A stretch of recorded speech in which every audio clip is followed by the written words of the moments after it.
मित्रों नमस्कार। मैं मनोज सिंह आप सभी का स्वागत एवं अभिनंदन करता हूं अपने YouTube चैनल पर। जैसा कि हम लोग अभी वर्णमाला ही पढ़ रहे हैं। वर्णमाला में हमने क्या पढ़ा है?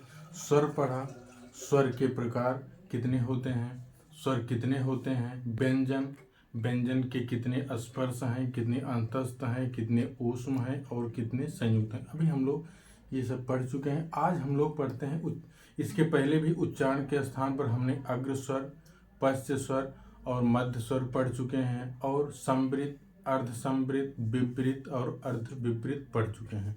अब हम लोगों का एक प्रश्न और बनता है कि कौन सा वर्ण सघोष है, कौन सा अघोष है। तो आज हम लोग अघोष, सघोष और अल्पप्राण, महाप्राण के बारे में पढ़ते हैं। आइए पहले हम लोग अघोष और सघोष को देखते हैं, कौन सा वर्ण सघोष होगा और कौन सा वर्ण अघोष होगा। तो आइए आप लोग एक देखते हैं। पहला अघोष। पहली बात तो यही हम जाने कि अघोष किसे कहते हैं। जैसे अघोष जिन व्यंजनों के उच्चारण में स्वर्ण तंत्रियां झंकृत नहीं होती हैं वही वर्ण अघोष कहलाते हैं। जैसे हम बोलते हैं हमारा गले के अंदर जो है कंठ में झंकृत नहीं होता है तो वो अघोष होता है। अघोष वर्ण कौन कौन से होंगे देखें। पहला और दूसरा, जैसे का और खा, ये हर जितने हैं 5 हैं। जैसे का वर्ग, चा वर्ग, टा वर्ग, ता वर्ग, पा वर्ग, सभी वर्ग के पहला और दूसरा वर्ण जो है वो अघोष होगा। उसके बाद तीनों सा, ऊष्म 3 जो है हा को छोड़ देते हैं, बाकी तीनों सा जो होते हैं वो अघोष में होते हैं। फिर दूसरे नंबर पर पहले देख लिए हम लोग अघोष में पहला दूसरा वर्ण और उसके बाद तीनों सा, ये जो है अघोष में हो गए। फिर हम लोग आते हैं सघोष। इसी को सघोष भी कहते हैं, इसी को घोष भी कहते हैं। तो घोष वर्ण वह वर्ण होते हैं जिन व्यंजनों के उच्चारण में स्वर्ण तंत्रियां झंकृत होती हैं, ये झंकार की आवाज आती है, वही सघोष कहलाते हैं। सघोष वर्ण वही है। ये देखिए तीसरा, चौथा और पांचवा, तीसरा चौथा पांचवा वर्ण ये जो है सघोष होता है। उसके बाद अंतस्थ या, रा, ला, वा, ये जो है सघोष हो गए। उसके बाद सभी स्वर भी सघोष होते हैं। उसके बाद अनुस्वार और विसर्ग भी सघोष होते हैं। सब अभी हमने क्या पढ़ा? हमने सिर्फ 2 पढ़ा, एक अघोष और दूसरा सघोष। सघोष में कौन से हो जाएंगे? पहला और दूसरा वर्ण अघोष, उसके बाद तीनों सा, ये अघोष हो जाएंगे। फिर दूसरे नंबर पर हम देखते हैं सघोष। सघोष में तीसरा, चौथा और पांचवा, उसके बाद चारों अंतस्थ या, रा, लावा, और उसके बाद यहाँ एक हा भी हो जाएगा क्योंकि हा वहाँ नहीं है तो हा यहाँ हो जाएगा। एक हा, या, रा, लावा, हा, उसके बाद सभी स्वर हो जाएंगे, अनुस्वार हो जाएगा और विसर्ग हो जाएगा। अब हम लोग देखते हैं अल्पप्राण और महाप्राण। हाँ आइए अब हम लोग देखते हैं अल्पप्राण। अल्पप्राण उसे कहते हैं जिनके उच्चारण में श्वास थोड़ा अल्प मात्रा में निकले, उसे अल्पप्राण कहते हैं। जैसे पहला हर वर्ण जो है पहला, तीसरा और पांचवा, ये जो है अल्पप्राण हो जाएगा। या, रा, ला, वा, और उसके बाद अनुस्वार और सभी स्वर, ये सब अल्पप्राण में हो जाएंगे। तो अल्पप्राण में कौन कौन सा होगा?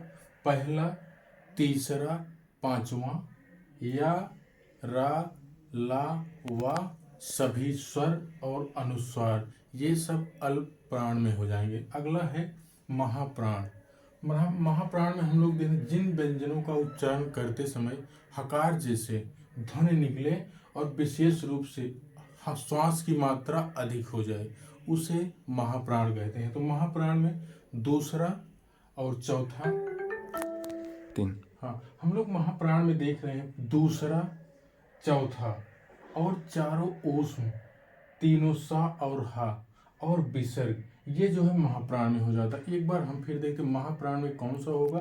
तो महाप्राण में दूसरा, चौथा, चारों ऊष्म और विसर्ग, ये जो है महाप्राण में है। आइए आप लोगों को हम एक बार एक ट्रिक बताएंगे, जब आप लोग याद करेंगे दोबारा पढ़ने की जरूरत नहीं पड़ेगी। ट्रिक के अभी तो हम लोग पूरा पढ़ रहे थे, अब आपको एक ट्रिक बताएंगे, उससे अल्पप्राण, महाप्राण, सघोष और अघोष एक बार में ही याद हो जाएगा। आइए हम लोग देखते हैं।